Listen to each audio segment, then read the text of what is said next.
right, guys. Well, thank you for joining us tonight. This is the September Wild Speaker Series, Dark Skies from Death Valley. And before we get started, I want to respectfully acknowledge that the lands that myself and our speaker are from are the traditional lands of the Nuwuvi, our Southern Paiute in Las Vegas, and the Tambasha Shoshone, where our speaker is located in Death Valley. These peoples have been living on and with these lands for countless generations. I pay my respect to elders past, present, and future, and invite you to take a moment to consider the many legacies of colonization that bring us here today. With that, I'm Clarice Wheeler, and I will be hosting tonight. I use she, her pronouns, and I'm the Southern Nevada Programs Coordinator here at Friends of Nevada Wilderness. Friends of Nevada Wilderness is a statewide nonprofit focused on protecting wildlands. Wilderness areas are natural landscapes that are largely unaffected by people. We protect these lands in a few main ways. We advocate by speaking up for these lands to get them permanently protected and managed to maintain their wildness. We educate by sharing the values and vision of the wilderness community events, presentations just like this one, and finding the common grounds to protect our wildland heritage. And we steward. Because these lands cannot protect themselves, we work with volunteers on the ground to help monitor, restore, and improve access to these special places. We hold this Wild Speaker Series every Thursday of the month by hosting a local environmental expert for people who are interested in learning more about the outdoors and ways to get involved with conservation efforts. Tonight, we're learning about astronomy and the wondrous dark skies of Death Valley National Park. When you live in a city as boisterously bright as Las Vegas, you know how special it can be to maintain places where the skies are uninhibited by light pollution for the sake of healthy ecosystems, better quality of human life, and to have opportunities to gaze out into the expanse of extraterrestrial magnificence. Now let me introduce to you our speaker. Tonight we are joined by Matthew Lamar, who is a park ranger based in Death Valley National Park. Before I pass it off, I do have a few housekeeping notes. If you're not speaking, please keep yourself on mute. If we start to have some bandwidth issues, I might also turn everybody's cameras off so our speaker can come through clearly. And lastly, just so you all know, this event is live on Facebook and is being recorded.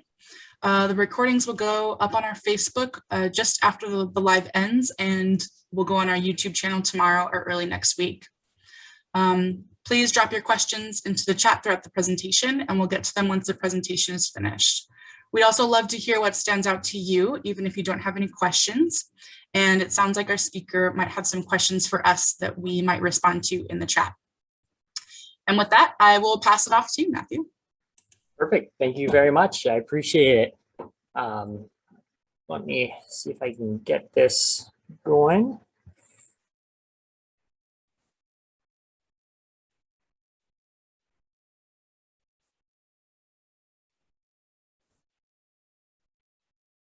All right, so can everyone see the presentation? I guess thumbs up. I do see the presentation, and I see your notes on the side as well. Do you see the notes? Yeah, right. So if you go into, I think that maybe that hide presenter view might hide your notes. There you go, perfect. Now I just see the presentation. All right, now I don't see the notes, but you know what? Don't necessarily need them, so that's okay. Oh.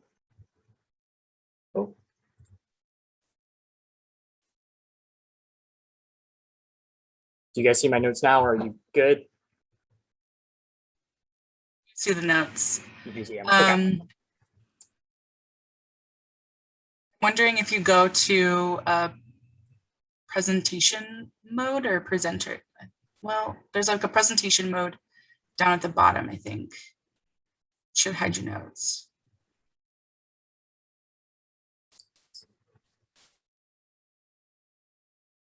It's okay. We'll just go as is right here. This should work. All right.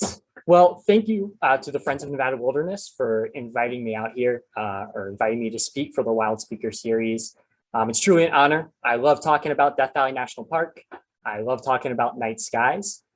So before we really begin, I do want to introduce myself. My name is Matthew Lamar. I am a park ranger at Death Valley National Park. And I've got a lot of responsibilities, but one of the ones I enjoy the most is I do help coordinate a lot of our dark sky programming here at the park. And You know, I don't have a degree in astronomy. That was not my background in college. But when I got into the Park Service, my first position ever was at a small national monument in Western Nebraska, a place called Scotts Bluff. It's a beautiful place right in the Panhandle. And I was there as a summer job while I was in college. I was mostly collecting fees, but I had this great opportunity to help lead one of their night sky programs. And it was a really eye-opening experience for me. I had always been interested in the night sky. I loved going out, looking up at a truly dark sky and, you know, thinking those age-old questions of what's up there and how did all this come to be. But that was my first opportunity to present that passion, that interest in a public setting. And I loved it. And ever since then, I've gone from park to park and I've tried as best I can to be a part of their dark sky, night sky programming. And now I find myself at one of the premier dark sky parks in the entire country. And so I'm excited to share some of that experience with you all here today. So a couple things we'll be going over. One, I do want to get you guys a little bit of a background on the history of Death Valley, a little bit about where it's located, what's here, and then how it was created as a national park. I then want to talk about our status as an international dark sky park, internationally recognized, and talk a little bit about how dark our skies actually are. And then the last thing I always like to talk about when we're talking night skies is what can we do as individuals to help protect the night. So to start us off, I do have a question for you all. And so if you guys can go to the chat section, I would like you to answer this question right here. When you hear Death Valley, what do you think of? What comes to mind?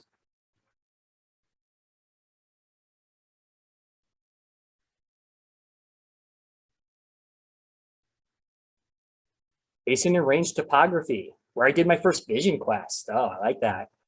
Windy and hot, often. Heat, yeah.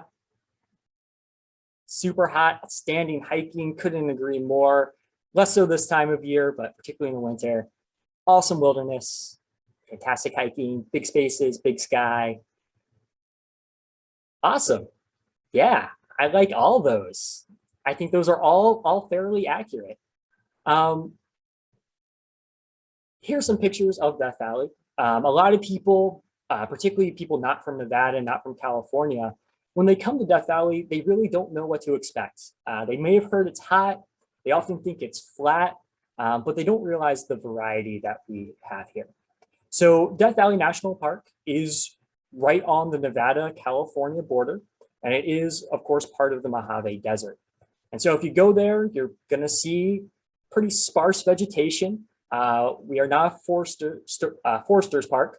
We are Geologist Park, probably. But you're going to see a lot of rocks. You're going to see a lot of nuance in the mountains. Places like Artist Palette, which is in the upper left-hand corner. You'll see these volcanic rocks and ash that's been oxidized into these beautiful colors of pinks and whites and greens. You'll see canyons, you'll see sand dunes, you'll see large mountains, and you'll see salt flats. There's a lot of stuff to see and do here. But perhaps the thing that we're kind of best known for is, of course, our extremes. We are a land of extremes. We are known for having the lowest single elevation in North America, Badwater Basin, which is 282 feet below sea level. That's the one pictured behind me. We're also the driest place in North America. We are in the rain shadow of 4 different mountain ranges, including the Sierra Nevadas and the Panamints.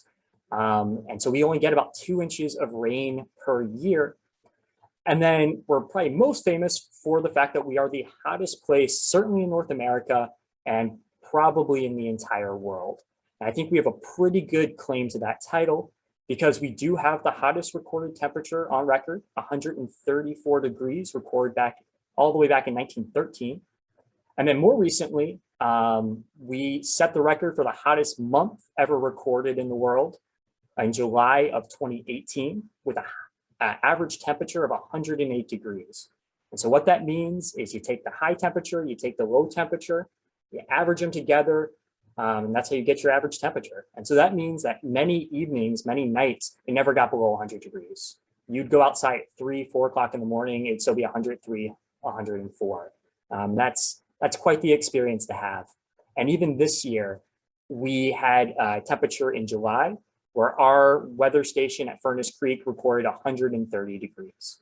And right now that's going through a verification process. And if it is verified, it would be tied for the 4th hottest temperature on record. So we are a land of extremes, to say the least.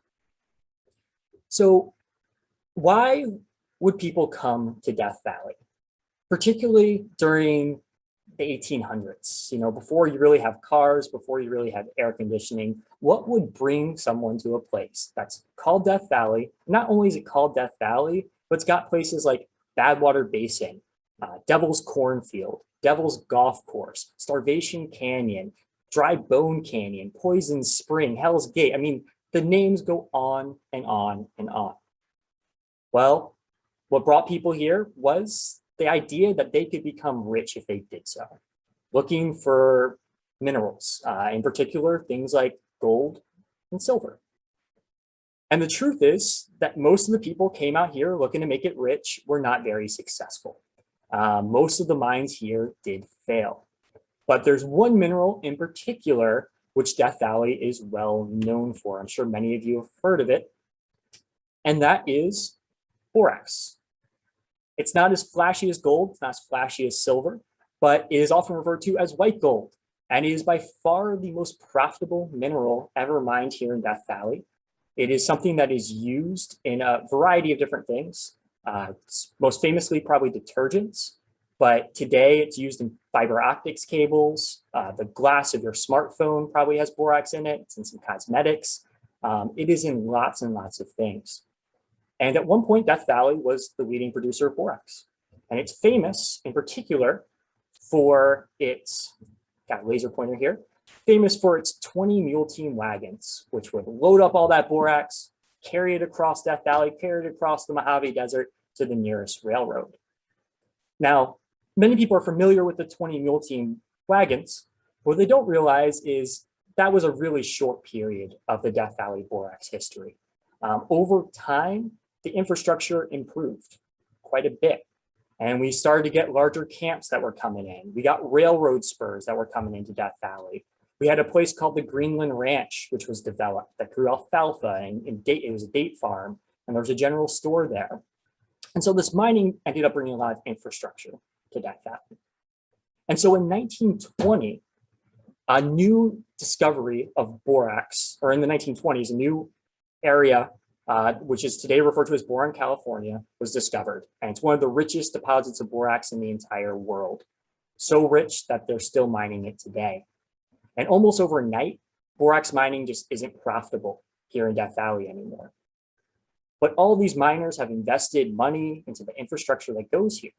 And so they start thinking to themselves, you know what? If we can't export things out of the valley anymore, you know what we should do? We should start importing something into the valley. And so what do they decide to import? Tourism, people. And so they start bringing people in on these railroad spurs. They start developing a lot of the sites that we know today, places like Badwater. Here's a car that is in Golden Canyon, which is today is one of our most popular hiking trails. But for a while there, it had a road going through it. They put in a golf course. First, it was only 3 holes, then they moved to 9 holes. But it was a place where you could go to this hell on earth and you could play a round of golf. And at 210 feet below sea level, you could play your lowest round ever. Sounds pretty good. Now, these businessmen are starting to bring in tourism, and they start thinking to themselves, how can we improve this? How can we get even more people to Death Valley? And they figured probably the best way to do that was to get this land protected as a national park. And so they start this big PR campaign to draw awareness for Death Valley, and they start lobbying their local congressmen to try and get Death Valley National Park created. And they're pretty successful, particularly with the PR campaign, but they aren't super successful getting Congress on board, in large part because there are still a lot of mining interest in the area. And so they eventually figure out, you know what, Death Valley National Park might not be in the cards. Let's do the next best thing. And so in 1933, they get who was then President Herbert Hoover, to establish not Death Valley National Park, but Death Valley National Monument. You don't need Congress on board for that. You really just need the president. And so in 1933, we get a national monument, which is this pink area on the map. It's about 1.6 million acres of protected land. And that's the start of Death Valley as a National Park Service site. And over the years, it's continued to grow. In 1937, we added the orange areas. Perhaps most relevant for Nevada, we added this big chunk right here that's referred to as the Nevada Triangle. And what a lot of people don't realize is that is the largest national park, I'm going to emphasize the NP, in Nevada, which really just means it is actually bigger than Great Basin, though not as many people go there. Then in the 1950s, we added this little dot right here, which is also in Nevada. It's called Devil's Hole, famous for its endemic fish. And then in 1994, the big change happens.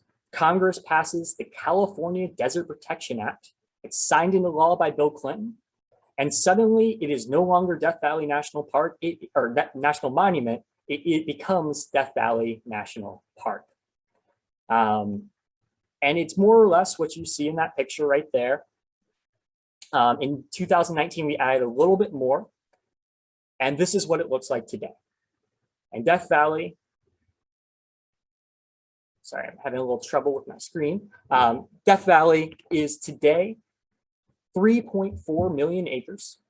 It is the largest national park outside the state of Alaska. It's the largest in the lower 48, and it's about the size of the state of Connecticut. So it's the size of a US state. That is a big, big park. And then on top of that, the California Desert Protection Act also said that a significant portion of this park would be designated as federal wilderness. And today, 93% of Death Valley is exactly that, federally designated wilderness. And it means that there's kind of this extra level of protection in those areas, where there's not going to be human infrastructure or habitation.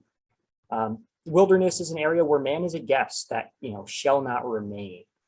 And so those two things, being the size of a US state and also having a significant portion of it being wilderness, means we have the perfect ingredients for good dark night skies.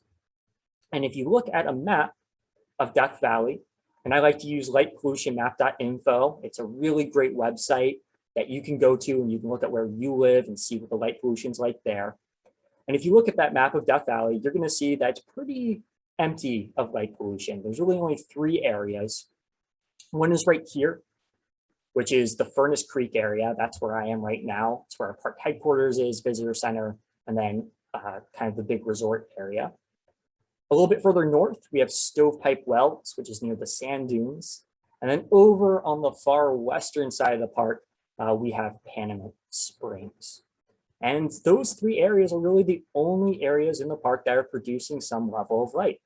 And so for a long time, people have come out to Death Valley to experience good night skies. And what we've seen at Death Valley is, particularly over the last probably 20 to 30 years, a major increase in people looking to come out to Death Valley to experience the park after dark.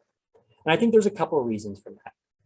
I think one major reason is that, in 2021, we know more about the night sky than we've ever known before. We know more about the birth of stars, the birth of the universe, what's up there, how it came to be, so to speak. But at the same time, as individuals, we've never been more disconnected from the night sky, less able to walk outside in our backyard and really look up and see an untouched night sky, see the Milky Way from where we live.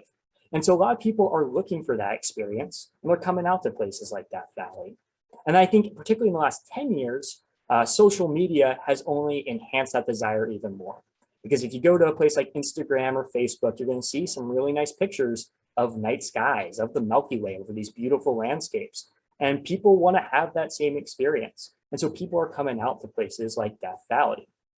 And so there's a group called the International Dark Sky Association, which is more or less the leading nonprofit when it comes to dark skies and it comes to light pollution.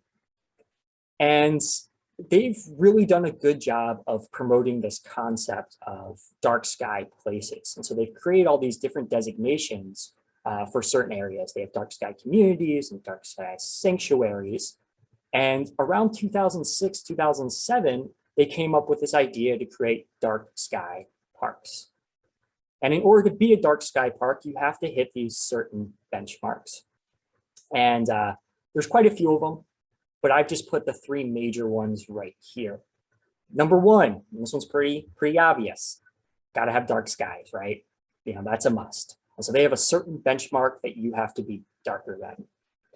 The second thing is you need to have quality outdoor lighting within your park, and you need to have a lighting management plan. And so you can have dark night skies, but your lighting can be less than ideal. And so if you want to get this designation, you're going to have to go through your park. You're going to have to inventory every light that's there, and you're going to have to see which ones don't meet the standards set up by the IDA. And then you need to create this lighting management plan to make sure that your lights are in compliance and that all future lighting is going to be in compliance as well. And so that's quite a bit of work to get that together. And then the third major thing is, of course, public outreach. It's the idea that when people come to this park, they can experience the night sky, but they'll also have the opportunity to interact with rangers in the field who can tell them about what's up there and can hopefully get them to be stewards of the night sky, to want to protect what's up there and to look into their own communities and their own lives and see how they can improve the quality of these night skies. And so pretty early on in the process, the IDA reached out to Death Valley National Park and they asked us if we wanted to be a dark sky park, and we absolutely did. And so we really started the process in about 2012. That's when we really started to get going, and that's when we submitted our application. And there were a lot of steps involved. You know, we had to go around our park and we had to inventory all our lights. And so we would go to places and we would look at bulbs kind of like this that were really exposed, facing outward, not properly shielded. And for some of these places, we were like, you know what, those lights just gotta go. They're not really serving a purpose at this point. Let's remove redundancies. Let's remove unnecessary lighting. Other lights like these, this is at Stovepipe Wells, one of our concession areas. You know, they're there to light the doorway so people can get in at night. And so we didn't want to remove them completely. But those lights aren't great either. They're not shielded. They are facing outward. They're not just facing where they're needed. And so other lights we just replaced and we shielded them. And so you'll see on the roof, there are some lights up there that are properly shielded and facing downward only where they're needed. And so we did this all over the park and we saw a big difference. And so here's a picture of our resort area, Stovepipe Wells, before that transformation. You see a significant amount of sky glow. You see a lot of glare coming from these lights. And then once we made that transition, this is the result. You know, much more subdued, not really getting that sky glow, not really getting that glare coming from the lights. And it's noticeable even if you look at those light maps. This is a picture of 2012. You can see it's quite the bubble. And then, you know, just a year later, once we made those changes, significantly dimmer. And in 2020 and 2021, we're at the same level, if not even dimmer yet. And every time Death Valley has a new project that's going to have lighting involved, we have these discussions about what lighting do we need to have in order to be in compliance, in order to protect the night sky for our visitors that are coming here from all over the country and all over the world to experience. And when those visitors do come out to Death Valley, we do have a variety of programs that they can experience. For a long time, we did not have consistent programming when it came to the night sky. It was really reliant on just a ranger having interest in what was up there. But since we got this designation, it's become much more formalized. And really from about mid-November to early April to mid-April, we have really consistent night sky programming.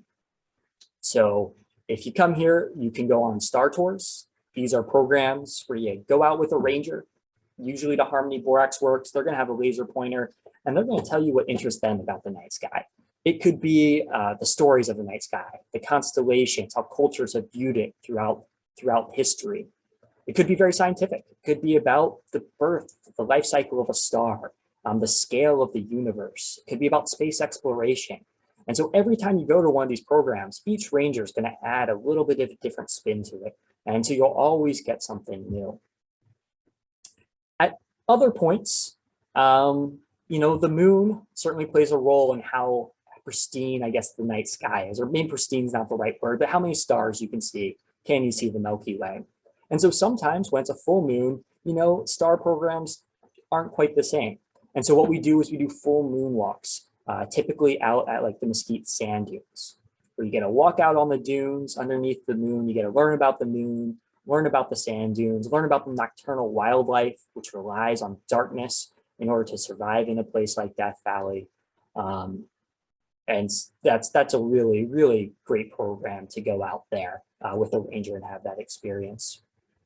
One of our most popular programs is the third one. These are our star parties. This is when we set up 4 to 6 telescopes and we look up into the deep space. We look at nebulas and galaxies, globular clusters. We'll look at the planets. We'll look at Saturn and Jupiter and see the moons of Jupiter, look at the rings of Saturn. Because if you've never experienced that before, the first time you see the rings of Saturn, it's pretty amazing because you've been told that it has rings your whole life. You learned that in elementary school, and just have that verification by looking through a telescope is truly, truly unreal. It's really, really cool. And then the fourth one, which I've highlighted here, and the one that I think really makes us stand out as a park, is our annual Dark Sky Festival. And in this picture, we have our Star Wars Golden Canyon program. Many of you might be familiar with the fact that Star Wars was partially filmed in Death Valley. And so we have no shame. We use that to draw people into our program. And when they come, they're going to learn a little bit about Star Wars and the filming here, but they're also going to learn about the night sky. They're going to learn about the geology of the park. And they're going to learn about how that geology has been used in planetary science. Because this festival, what really makes it unique is that it's a collaboration, not just with us and our nonprofit partner, which is the Death Valley Natural History Association, but we also bring in outside agencies. We bring in SETI, which is the Search for Extraterrestrial Intelligence. And then we also bring in a bunch of people from NASA. And these are scientists that have actually been to Death Valley on their own doing research here. So you're going to come to this festival and you're going to have a great time enjoying the beautiful night skies of Death Valley, but you're also going to get the opportunity to walk with some of the best scientists around and learn about Death Valley's role in furthering planetary science. Learn about how our landscape is similar to places like Mars. Learn how similar places, some of the moons like Europa and Titan. And there are many national parks that say they have dark night skies, but there are very few that really have this other element, this planetary science element. And just to share a couple examples, one of the more famous ones is in 2012, the Curiosity rover, which is currently on Mars, came out here to Death Valley and was tested at a place called Mars Hill. Named that because it is very similar to the surface of Mars. In 2019, we had a very busy year. We had the Limbed Excursion Mechanical Utility Robot, or LEMUR, which is the one pictured to the right. And this is a climbing robot that went to Titus Canyon, started climbing the walls there. And what it does as it climbs is it searches for fossils. It searches for life. And so this is something that could be used potentially on Mars or, maybe Europa or some of the other planets or moons that are out there. And then also in 2019, we had the Perseverance lander vision system, which was tested. So Perseverance was the latest rover to land on Mars, and that successful landing was helped in part because it was tested here in Death Valley.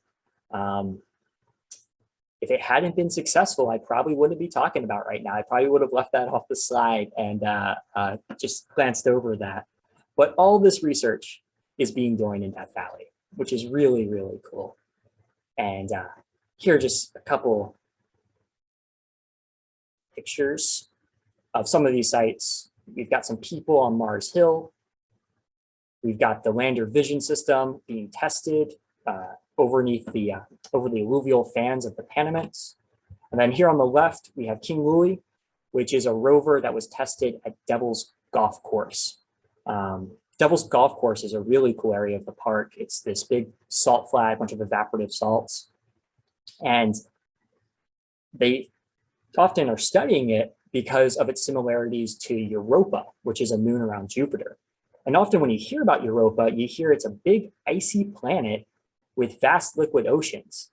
And that doesn't sound like Death Valley at all.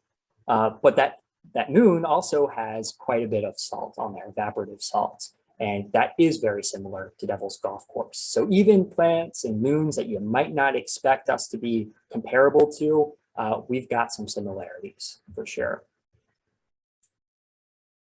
So again, the Dark Sky Festival is something that I really think makes us stand out just because of this focus on planetary science. But it's true that many of the people that come out for that festival are there for the night skies. So the question sometimes comes up, you know, how do we measure the quality of a night sky and how dark is Death Valley? And the answer is pretty dark. There's a couple different ways you can measure the brightness of an area. One of the most famous ways is the Bortle scale. And the Bortle scale is something that some of you may have heard of. It's the one I will often refer to when I'm talking with the public because it's one of the easiest to understand. It's a numerical scale 1 through 9, where 1 is the darkest of the dark. That's, you know, upper stream night sky, no light pollution. And then the higher you go, the more light you have. And so a number 3, class 3 sky would be a rural sky, class 5, suburban, class 7, you're starting to get in that urban transition. And then class 9 is your inner city. That's going to be downtown Vegas, downtown LA, all the major cities out there. And this is a really great method for talking about the night sky, but it is a little bit subjective, some would say, because there are certain benchmarks that you have to meet in order to be classified as a 1, a 2, a 3, so on and so forth. And depending on your vision, if your vision is better than mine, you might be able to see more than I can. So I might think it's a class 3 sky, and you might be like, actually, I think this is a class 1 or 2. And so when we're taking measurements as a park, we use a slightly different method. We use what's called a sky quality meter. And what this does is this is a little bit less subjective, and it measures the quality of a night sky in terms of magnitudes per square arc second. The reason I don't talk about it is because magnitudes per square arc second can be a little bit hard to explain. I will give it a very brief try, but the general gist is magnitude is the brightness of an object in our sky. So the star Vega, which is part of the summer triangle, that is a magnitude 0. Sirius, which is the brightest star in our sky, is like a negative 1.4, I think, negative 1.5. So the lower your number, the brighter you are. And then the higher your number, the fainter you are. So Polaris, the North Star, that's about a magnitude 2. And the human eye can see up to about a magnitude 6 or so. And so what we're doing is we're measuring the magnitude of one section of the night sky that is a square arc second. And so what arc second is, you know, if you have a circle, it's 360 degrees in a circle. Each degree is divided into minutes. Each minute is divided into seconds. And so we're measuring the arc second of the sky, the square arc second by arc second. To make it a little bit easier, I've got this little chart here. If your night sky measures a 21.3 or greater, that's a really natural night sky. That's going to be your Bortles class 1 through 3. If it's 19.5 to 21.3, that's a class 4 through 6. And if it's less than a 19.5, that means you have a really impacted sky. You're in class 7 or 9. And so each and every year, what we do is we go out to various areas in the park. And we have 5 different areas that we go out to. And these areas are supposed to be easily accessible to the public, which means they're going to be right along our paved roadways. And they're supposed to be in different areas of the park. And so we've got Ashford Mill in the very south, Dante's View. Then up north, we've got Harmony Borax Works, where we do a lot of our night sky program, the sand dunes, Mesquite Sand Dunes, where we do our full moon hikes. And then the very northern end, we have Ubehebe Crater. And so we take the sky quality meter, and it needs to be at least 90 minutes after sunset or 90 minutes before sunrise. And it also needs to be at least 90 minutes before the moon rises or 90 minutes after the moon sets. So you can't have any light from the sun, any light from the moon. And you go out there and you point this meter directly overhead, and it will give you a number. And so we have recently done that for this year. And these are our numbers for 2021. And so our sky measures between a 21.43 at the sand dunes to a 21.75 at Dante's View. And all of those are well above the 21.3. That gives us a good dark sky.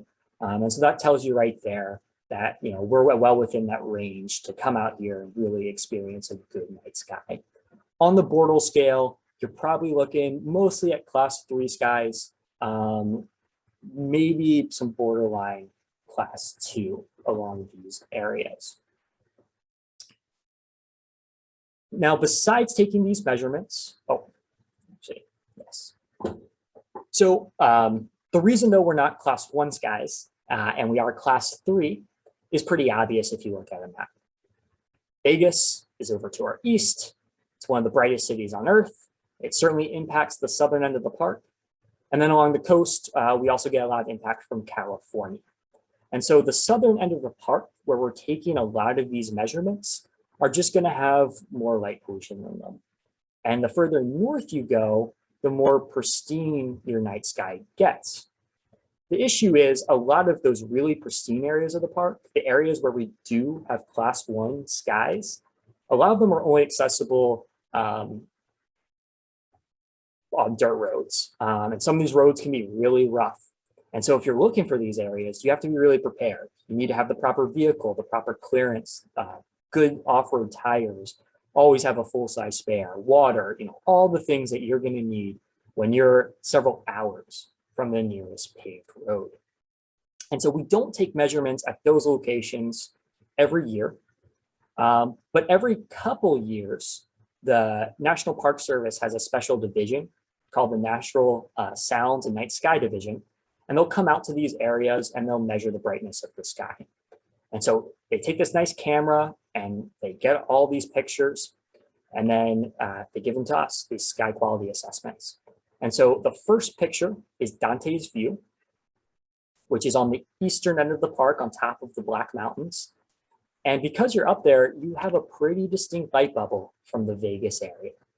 Particularly to the east, your sky is going to be pretty impacted. Directly overhead, you're still going to be able to see the Milky Way. It's still going to be beautiful, but the eastern sky will certainly be impacted. Harmony Borax Works, where we give most of our programs, still have a little bit of a light bubble, but you've got a little bit more protection from the mountain, so it's not quite as bad. Then Ubehebe Crater, in that northern end of the park, we get even better. We're probably starting to move into that Bortles class 2 sky. And then this last picture is the Eureka Valley in the very northern end of the park. It's this beautiful isolated valley. It's got some of the tallest sand dunes in the United States, 700 feet tall. And this night sky in Eureka, that's a Bortles 1 scale. That's some of the darkest night skies you can get in the country. But it's 50 miles from the nearest paved road, particularly if you're coming from the park. And so you got to make sure you're prepared if you go out to a place like that. And the reason the National Park Service comes out and they do these dark sky assessments is because we want to set a benchmark for our park. How dark are our night skies? And are they getting worse over time? Are they getting better over time? And unfortunate truth is it's more likely that they're getting slightly worse over time. And that's because as dark as we are as a park, we're surrounded by some pretty light areas. Vegas being the most prominent, but even closer, we have the town of Pahrump, which is where I get my groceries. When I go into civilization, I go into Pahrump. It's a town of about 30,000 people, and Pahrump is booming. It's growing. And so, you know, in 2012, it's one size. By 2017, you're seeing that light bubble is starting to expand somewhat. In 2020, it's expanding even more. And that's just the reality of the world we live in. There are more people out there. There are more lights available. And so in some respects, we are starting to lose the night. And even places like Death Valley are not unimpacted by that. In the United States and Europe, it's now estimated that about 80% of people cannot see the Milky Way from where they live. They can't see the Milky Way from their backyard. And 99% of people, you know, live under light polluted skies. And I live in one of the premier national parks for dark skies, but I am probably part of that 99%. From where I live, I can look over the mountains and I can see the light bubble of Vegas 100 miles away, impacting my night sky. And this is true all over the country, that people have these impacts. It is estimated that light pollution is increasing at about 2% per year. And so this kind of simulation it's a little bit outdated. I think it's from the early 2000s, but it's, you know, what it's trying to say is still true. Each and every year, we are going to get brighter night skies. The areas that are dark are going to become less and less. And the effects are going to be pretty obvious to us. When you can't see the Milky Way outside, that really stands out. When only the planets and, you know, the brightest stars appear in our night sky, you know, that's pretty obvious. But there are also some really other practical impacts of light pollution that we don't always think about. One is that impact to our wallets. It's estimated about 35% of all outdoor lighting is really unnecessary. It's redundant, it's improperly used, and, you know, 35%, that's literally billions of dollars each and every year going to wasted outdoor lighting. I think the estimate is somewhere between $3 billion and $7 billion, which is a pretty wide range, but that's substantial money that could go towards other things. And that makes sense, you know, you turn on your lights, it costs a little bit of money. There's also a lot of impacts to our health. And this is something that we're really only starting to understand, particularly over the last couple of decades. There have been a lot of studies that show that people that live in cities or people that work night shifts, their bodies don't produce enough melatonin, which is a kind of hormone that helps you sleep. And then there have been links between this light pollution and things like anxiety and depression. And most worrisome of all, there have been links between light pollution and things like cancer. The American Medical Association recommends having shielded lights and having light bulbs that tend to be less harsh, kind of in the warmer colors, orange and red, something below 3000 Kelvin, as opposed to like blue lights, which can impact your cycle even more. The International Agency for Cancer Research has labeled shift work to be a probable carcinogen. And so light pollution and our health, there's certainly a link there, and we're learning more about it each and every year. And then we're not alone. Wildlife is also greatly impacted by light pollution. If you've ever been to a coastal city with sea turtles, I'm sure you've heard about it. I put a picture of a bird here because birds are another animal that are really, really impacted by light pollution. They're kind of like moths. They get drawn to lights. They use lights for celestial navigation during the migratory season, and it can be incredibly problematic when they're passing through some of our major cities, places like Chicago, places like Toronto. You know, it's estimated between 100 million and a billion birds die each and every year flying into skyscrapers. And a significant portion of that comes during this migratory season, coming by flying through these major cities. And I would say the one promising thing is a lot of these cities are starting to change how they operate. Both Chicago and Toronto now have these initiatives in place where during the migratory season, they'll turn off the lights in a lot of their skyscrapers, a lot of their major buildings. And there was a museum in Chicago called the Field Museum, which did a study of just one building, the McCormick Building, and they found that there was something like an 80% decrease in bird fatalities when the lights were turned off. And so I think more studies like that would be incredibly helpful, because there's nothing better than knowing what you're doing is making a difference. And so having studies that can show that by turning off the lights, you're helping wildlife, or helping your health, that can make all the difference in the world. And so we're starting to get towards the end here. And so I kind of want to ask you guys a question of what can you do? So if you guys can go back to your chat box real quick, I would like you guys to put in there what you can do in your house or maybe even your community to help protect the night sky.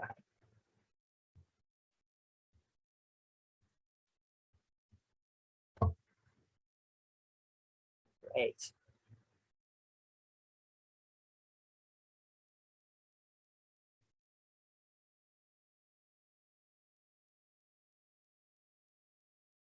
Reduce outdoor lighting. I just want to tell my neighbors to remove their lights. Keep lights off if not needed.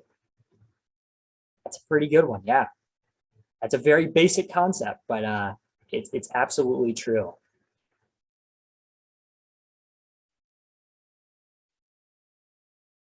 Close the blinds at night, yeah. Prevent that light trespass from, leaving your house and going out into maybe your neighbor's yard or your front yard. All right.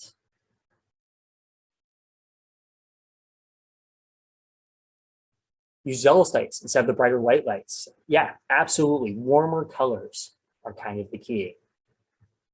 Perfect. Well, those are some great ones. And so the next slide I've stolen from the International Dark Sky Association because they are such a great resource. And they cover a lot of the things that you all were just talking about. Light only when you're needed. Look around your house. Do you need all the lights that are out there? Can you reduce some of the lights out there? Can you use energy efficient bulbs that are only as bright as you need, lower wattage? Can you put shields on your lights like we did at Death Valley, and make sure those lights are pointing downward where they're actually needed and not upwards toward the sky, creating sky glow. Number 4, only use lights when you need it. That's exactly what one person said, turn off the lights. And so you can just turn off the lights, or you can have them on timers, you can have them on motion sensors. There's a lot of different ways to make sure those lights are only coming on when they're needed. And then, choose lighter bulbs, warmer whites, the oranges, the kind of red colors. And then the last one is, I got this from the IDA, so they certainly put join the IDA. But even if you don't join the IDA, I encourage you to go to their website because they have a lot of good resources. One of you said, you want to tell your neighbors to remove their lights. Well, the IDA has a whole section about how you can talk to neighbors, how you can talk to businesses, how you can talk to your city about their lights. Because no one likes to be told exactly what to do. No one likes when you come from a place of anger and you tell them from your high horse that they need to do this because they're destroying my night sky. But when you come in the right method and you present the facts, there's always, it's not perfect, but there's always a better chance that you can make a difference. And when we make a difference, it can become contagious. And maybe in the future, people will be able to walk out in their backyard and maybe they'll actually have a better view of their night sky than we have today. Or at the very least, maybe places like Death Valley and other dark sky places around the country will continue to have these beautiful, pristine night skies that people can continue to come to from all around the world and experience on their own and get immersed and ask themselves all those age-old questions about what's up there and how all of this came to be. And so with that being said, I do want to open it up to everyone and see if we have any questions. I did see a question from Joy Lane earlier in the presentation. Question might have been answered, but they asked, doesn't the sky glow from Las Vegas interfere with low contrast objects? The sky glow from Vegas, sorry, what was that? Does it interfere with low contrast objects? I think in reference to like when you're measuring dark skies. So yeah, it's a great question. So, you know, the light bubble of Vegas certainly does impact our night sky, particularly in the eastern horizon. And so a lot of the objects or things that are rising in the night sky, you can't see right away because that light bubble is completely obscuring it. When we do take light sky measurements, we are doing it at the zenith, which means we're taking it directly overhead. We're not taking it on the horizon where that light pollution is. And so it's certainly impacted somewhat by having light pollution on the horizon. If you have it on the horizon, it's probably going to be a little bit more light pollution on the zenith, but it's not direct impact right there. We're doing what's overhead. We're not doing what's on the horizon with our night sky measurements. But if you go to a place like Dante's View, it's a pretty high sky light bubble, a light dome, and it will definitely impact your eastern sky. There's no doubt about that. And then, let's see, I see some others. Do any visitors ask if there are star parties on Telescope Peak? I don't know if we've got that question too often. It is a very fitting name, Telescope Peak. And I did hear that this summer, a couple people have carried up telescopes there. I don't think very nice ones, but there are some telescopes on Telescope Peak right now. Don't get that question too often. You know, it's a 14-mile hike. 7 miles there, 7 miles back. It would be quite the endeavor to get up there, but there's no doubt about it. Telescope Peak, if you want to go up there and you want to enjoy some beautiful night skies, you will have a little bit of the light bubbles, both in California and from Vegas, but it would be really stunning. All right. Do you know if the Grand Canyon is part of the IDA? I believe so. There are over 40 national parks now that are part of the International Dark Sky Association, and I am fairly confident that the Grand Canyon is part of it. I know they do an annual star party that's really phenomenal each and every year, or annual Dark Sky Festival, but I'm pretty sure. And if you go to the National Park Service, the Natural Sounds and Night Sky website, they have a list of every single national park that is a dark sky park. And I think it's somewhere between 40 and 50 parks at this point. And it started slow. The first one ever was Natural Bridges National Monument. And then it was Big Bend. And then it was us. So we were the third national park unit to get this designation. And then every year, it seems like more and more parks are able to get this designation. It's just more of a streamlined process. And there are a lot of beautiful dark sky areas in the National Park Service, which makes sense, right? What is the closest area hotel to stay at night when visiting Death Valley? Another great question. There are a couple of resorts in the park. When we were looking at that map of Death Valley, the light pollution map, you saw there were a couple of dots in Death Valley. Those are Furnace Creek, Stovepipe Wells, and Panamint Springs. All three of those areas are resort areas where they do have lodging where you can stay.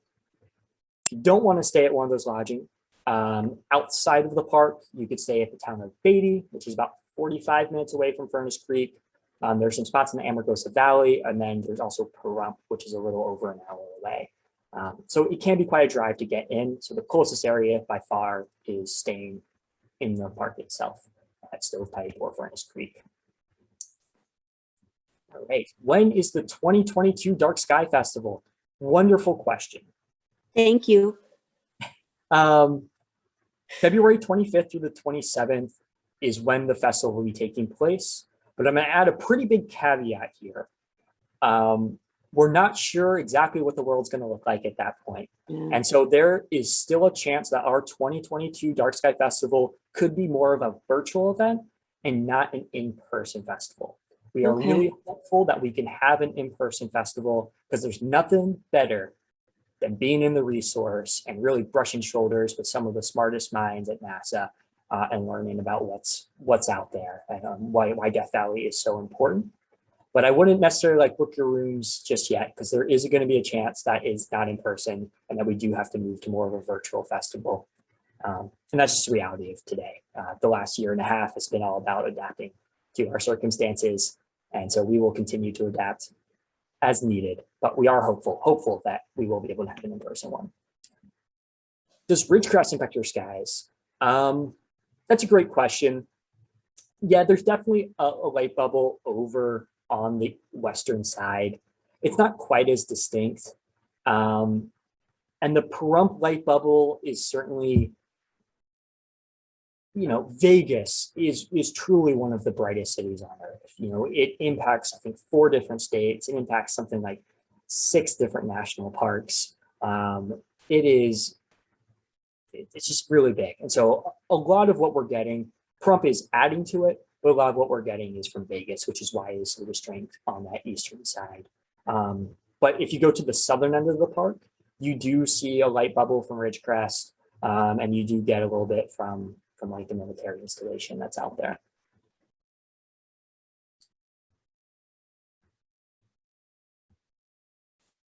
All right. And am I okay for time? How are we? Yeah, if you are okay to stay a few minutes past, if you want to answer some more of these questions, then feel free. Everyone, of course, can stay. Yeah, we'll give it a couple more minutes, couple more questions if you would like, and then we'll wrap it up. Yeah, I can answer maybe 2 or 3 more. Perfect. All right. So why was the Nevada Triangle added to the park boundaries in the 1930s? Yeah, that's a fantastic question. It was about, I think, 1937 when it was added. I'm not sure the exact reason necessarily. I think there was desire to get some of the park in Nevada, is my understanding. But I'll be honest, I'm not 100% sure why that distinct triangle was added there. I will say this about the Nevada Triangle. It's one of my favorite areas of the park. It is an area of the park that sees very little vegetation because most of it is dirt roads, but you get out there and you really do have it to yourself. I've been out there many times, and I don't know if I've ever seen someone else in that area. And it's one of these parts where you start out in kind of a lower elevation, this beautiful sagebrush kind of desert area. And then you reach the Grapevine Mountains, which are kind of the boundary of Nevada and California. And then suddenly you're transported from sagebrush into this beautiful pinyon pine juniper forest. And it happens almost almost immediately. And so even during the summer, it can be really pleasant because you're at this high elevation. And it's really worth checking out, really worth visiting.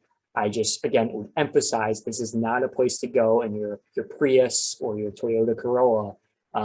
It is a place that you want to go with the proper vehicle, with proper clearance and the proper supplies, and definitely full spare tire. All right.